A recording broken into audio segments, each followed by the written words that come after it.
दोस्तों नमस्कार और आप अपने YouTube चैनल जी के विद्या में दिवाकर में स्वागत है। और अभी तक आपने हमारा चैनल सब्सक्राइब नहीं किया तो एक बार सब्सक्राइब कर लें और बगल में जो बेल आइकन बटन है उसको भी प्रेस कर लें। तो दोस्तों हम बात कर रहे थे राजस्थान के लोक देवताओं की, और लोक देवताओं में सबसे पहले हमने पढ़े थे मारवाड़ के पंचपीर। मारवाड़ के पंचपीर है, 5 पीर पढ़ रहे हैं, उनमें से एक और है जो लास्ट रह गए वो है रामदेव जी। उसके बाद में हम और जो राजस्थान के लोक देवता है उनके बारे में एक एक करके डिटेल में पढ़ेंगे। तो दोस्तों देखते हैं पंचपीरों में जो लास्ट रह गए हैं वो है रामदेव जी। रामदेव जी तंवर है, ऐसे ही याद करना है क्योंकि क्वेश्चन यहां से भी बनने के चांस हो जाएंगे आगे। क्योंकि तेजा जी के बारे में पूछा था क्वेश्चन, तेजा जी के गोत्र के बारे में पूछ लिया तो वो धौलिया गोत्र है उनका, है ना, धौलिया वीर उनको कहा जाता है, ऐसे पूछ लेता है। तो जरूर ऐसी चीजों को याद करके चलें, लेकिन हर किसी को नहीं, जहां को जरूरत हो उसी के अनुसार याद करें, क्योंकि तो बहुत सारी चीजें कहां तक कितना याद रखेंगे। तो रामदेव जी तंवर, जन्म वगैरह की बात कर लेते दोस्तों। नक्शा बनाएंगे इधर की साइड में।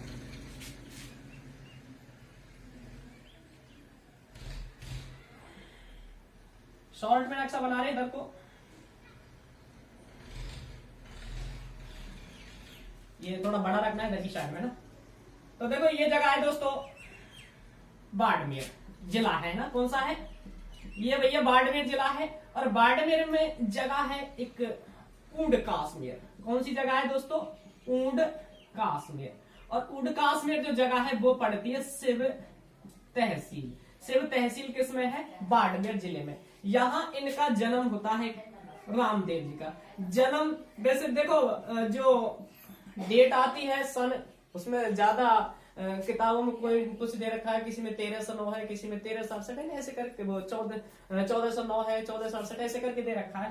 तो ज्यादा ना याद रखें क्योंकि कंफ्यूज। तो भादो शुक्ल द्वितीया, भादो शुक्ल द्वितीया को जन्म हुआ। और इस भादो शुक्ल द्वितीया को जिस दिन जन्म हुआ इसको दोस्तों बाबेरी दूज के नाम से भी जानते हैं, ये भी याद रखना है। बाबेरी दूज रामदेव जी का जन्म है, जिसे भादो शुक्ल द्वितीया या बाबेरी दूज है।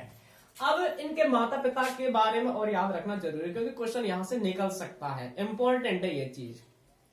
तो मैं सभी की नहीं कह रहा हूं, लेकिन जहां जरूरत है मैं उसी के अनुसार आपको बताता चलूं। तो दोस्तों विश्वास रखें, क्योंकि हमारे द्वारा कोशिश की जा रही है कि आपको अच्छी चीजें बताई जाएं जहां से क्वेश्चन निकले या निकलने के ज्यादा चांस रहते हैं। तो माता पिता, पिता की बात करें तो दोस्तों अजमल तंवर, अजमल तंवर। और माता का नाम है मेणादे। माता का नाम क्या है दोस्तों?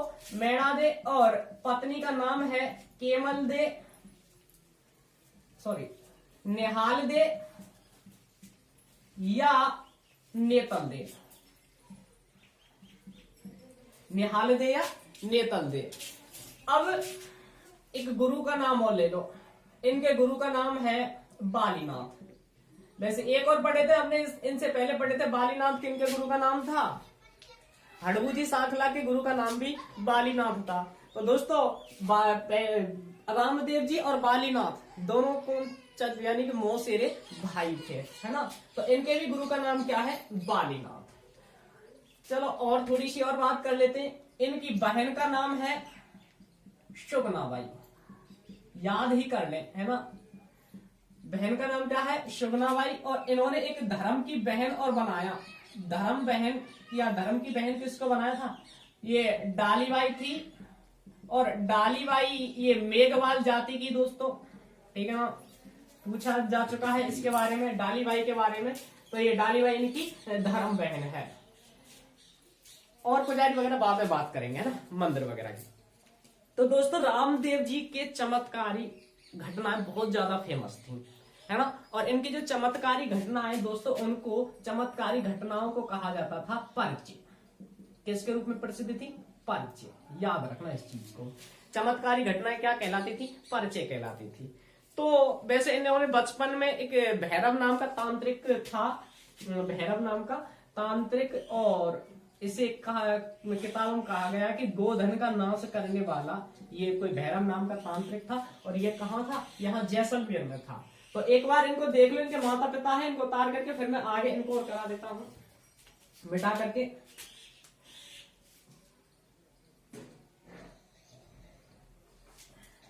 तो दोस्तों यहाँ पोखरण जैसलमेर जगह है, राजस्थान में पोखरण है। राजस्थान पुलिस में पूछी गई थी, कितना सीधा सा पूछ लिया था, सीधा है ना, कि पोखरण किस जिले में, तो बहुत पोखरण कितनी बार पढ़ाते हैं।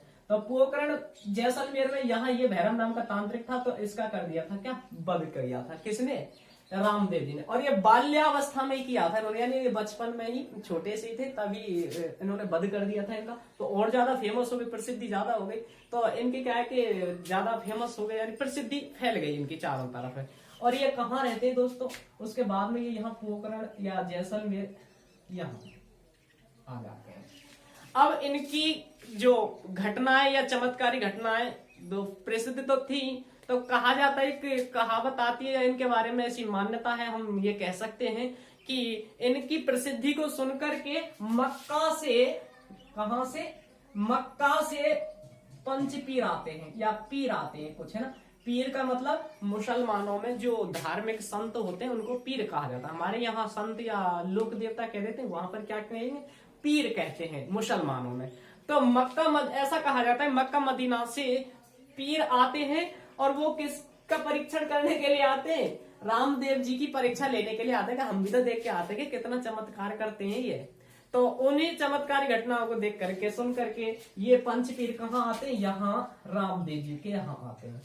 तो कोई बात नहीं, शाम को रुकते हैं, तो देखो भोजन पानी की तो व्यवस्था करनी पड़ती है, भोजन वगैरह की। तो कहा जाता है शाम को जैसे ही भोजन करने में बैठे, तो उन्होंने पंच पीरों ने या जो पीर थे उन्होंने बहाना बनाया कि देखो हमारे जो बर्तन है खाने के, भाई वो मक्का में ही रह गए हैं, और हम अपने बर्तनों में ही खाना खाएंगे, अपने बर्तनों में ही खाना खाएंगे, हम दूसरे बर्तनों में भोजन नहीं कर सकते।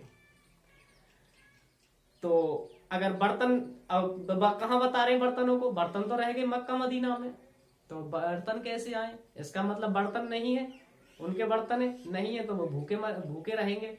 तो उसके लिए बाबा रामदेव ने कहा कि ठीक है, कोई बात नहीं है, आप अपनी आंखें बंद कीजिए, अभी आपके सामने चमत्कार दिखाते हैं, यानी कुछ होगा। तो कहा जाता है कि उन्होंने आंखें बंद की, और जो उधर को बाबा रामदेव जी ने अपने जो चमत्कार है उससे उनके जो बर्तन थे, एक्चुअल बर्तन, उनको उनके सामने रख दिया।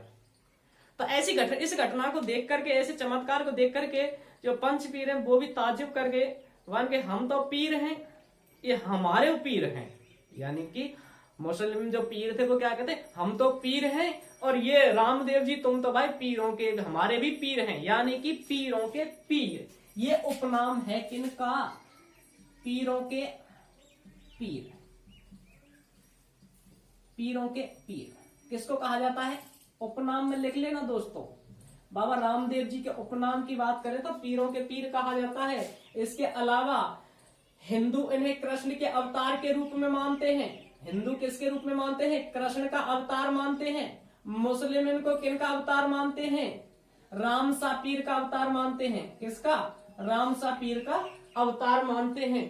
और इन्होंने, या इनका जो मेला लगता है, इनका मेला कहाँ लगता है, यहाँ पोखरण जैसलमेर में इनका मेला लगता है। मेला कहाँ लगता है दोस्तों, मंदिर वगैरह है, यानी मंदिर इनका, या मेला मंदिर कहाँ है, पोखरण जैसलमेर में, जिसे हम रूडेचा के नाम से जानते हैं। रूडेचा रामदेवरा, है ना, रूडेचा रामदेवरा, काफी नाम सुना होगा। रूडेचा रामदेवरा वो रामदेव जी का ही मंदिर है। यहाँ मेला लगता है, वो मेला कब लगता है, ये बावेरी दूज को ही इनका मेला लगता है, भादो शुक्ल द्वितीया को इनका मेला लगता है। यहाँ क्या है इनका दोस्तों, मंदिर है इनका, क्या है दोस्तों, मंदिर।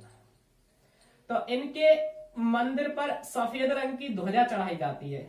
ये जो मंदिर है, ठीक है ना, रामदेव जी का, यहाँ सफेद रंग की ध्वजा, या इसे हम 5 रंग की ध्वजा भी कहते हैं, है ना। सफेद रंग या 5 रंग की ध्वजा होती है, जिसे क्या कहते हैं, स्पेशल है, उसे नेजा कहा जाता है ना। वो किस पर फहराई जाती है दोस्तों, इस मंदिर पर फहराई जाती है, जिसे या चढ़ाई जाती है, उसे नेजा कहा जाता है। वैसे यहाँ रुई के जो घोड़े होते हैं वो भी छोड़े जाते हैं, जिन्हें घोड़ले भी कहा जाता है ना, सफेद रुई के होते हैं। तो उसके अलावा नेजा सफेद रंग का। वैसे नेजा एक और चीज इंपॉर्टेंट है यहाँ, नेजा तो ये है ही है पता का, इसके अलावा नेजा एक नृत्य भी है। और नेजा नृत्य किनका है, भीलों का है, प्रसिद्ध नृत्य है, जो होली के अवसर पर किया जाता है ना। नृत्य में आप देख लेना, मैं करा चुका हूँ नृत्य को, उनकी वीडियो भी देख सकते हैं। तो नेजा ये एक पताका हो गई। इसके अलावा ये जो मेला लगता है, यहाँ मेले का जो पुजारी होता है, ठीक है ना, वो मेघवाल जाति का होता है। किसका? मेघवाल जाति का होता है पुजारी। पुजारी भैया किस जाति का होता है? मेघवाल जाति का पुजारी होता है। क्योंकि देखो यहाँ आपने देखा है, इन्होंने धर्म की बहन बनाया था, वो मेघवाल जाति की कौन थी? डालीबाई थी। उनको बनाया कि नहीं बनाया था? तो इन्हों का पुजारी और मेघवाल जाति का पुजारी होता है। और इस पुजारी को क्या कहा जाता है दोस्तों? इस पुजारी को कहा जाता है रेखिया। ठीक है।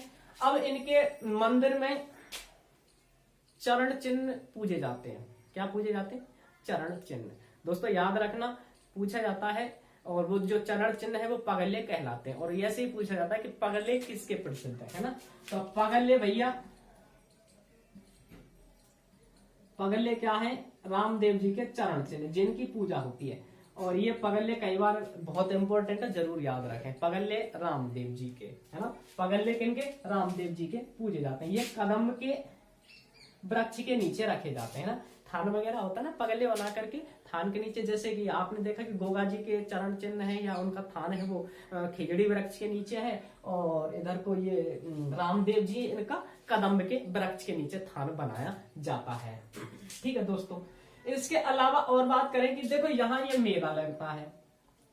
वैसे यहाँ जो ये मंदिर है, ठीक है, यहाँ मेला लगता है।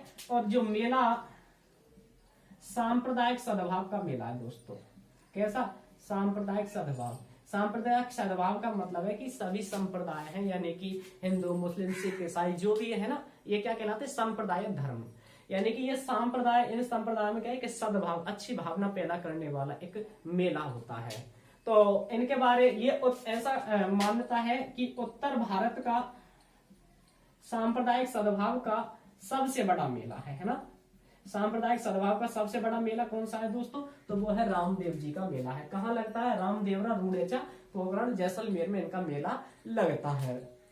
इन्होंने एक पंथ चलाया था। उस पंथ का नाम क्या है दोस्तों? कामड़िया पंथ चलाया था। याद रखना, कौन सा पंथ चलाया? कामड़िया पंथ।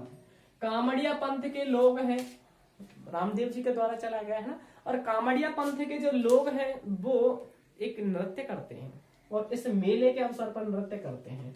और नृत्य कौन सा करते हैं? जरूर याद रखना, वो रामदेव जी की याद में करते हैं नृत्य, जिसे कहते हैं 13 ताली नृत्य। कौन सा नृत्य दोस्तों? 13 ताली नृत्य। जरूर याद रखना, 13 ताली। वैसे 13 ताली नृत्य की प्रसिद्ध जो नृत्यांगना है वो मांगी बाई, जो पादरला पाली से जिनका संबंध है, और शादी हुई थी, और बनीना चित्तौड़गढ़ की वो रहने वाली थी। शादी पादरला पाली में हुई थी। और ये जो 13 ताली नृत्य है उसका जो जन्म स्थान माना जाता है, मूल स्थान माना जाता है, वो पादरला पाली को ही माना जाता है। इसके अलावा ये तो बाबा रामदेव जी के बारे में हो गया। अब रामदेव जी के मेले वगैरह या जो मंदिर है यहाँ तो है ही है, ठीक है ना। इनके अलावा और मंदिरों की देखो, मुख्य मंदिर कहाँ है इनका? रूडेचा यहाँ पर है। इनका मेला यहाँ लगता है। एक पशु मेला और लगता है, रामदेव जी पशु मेला, वो मानासर जगह है, नागौर में लगता है। कहाँ? नागौर में लगता है, मानासर नागौर में इनका पशु मेला लगता है। और सामान्य मेला वो आदमियों वाला है ना, वो यहाँ लगता है। अब और भी बराठिया मेला है।